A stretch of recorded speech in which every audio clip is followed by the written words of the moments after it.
মাফ করে, বান্দার হকের মাফ নাই। যদিও আমি নবী, আমার উপর যদি কোনো হক থাকে বলো, আমি দিয়ে দেব।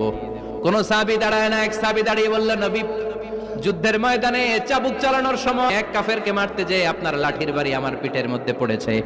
আপনি যেহেতু এই কিসাসটা আদায় করতে চান, আপনার পিঠে আমি লাঠির বাড়ি মেরে এটারে শোধবোধ করে দিতে চাই। বিশ্বনবী বললেন, আসো, তুমি এসে আমার পিঠে লাঠি দিয়ে চাবুক দিয়ে বাড়ি মারো। সাহাবী বলে, ও নবী, যখন আপনি আমার চাবুকটা পিঠের মধ্যে মেরেছেন, আমার পিঠে তখন জামা ছিল না। আপনি যদি যথা নিয়মে কিসাসটা আদায় করতে চান, আপনার জামাটা খুলেন, খালি পিঠের মধ্যে বাড়িটা মার। সাইয়েদনা ওমরে ফারুক হাতের জামা এরকম পড়তে শুরু করছে, আয় এদিকে আয়।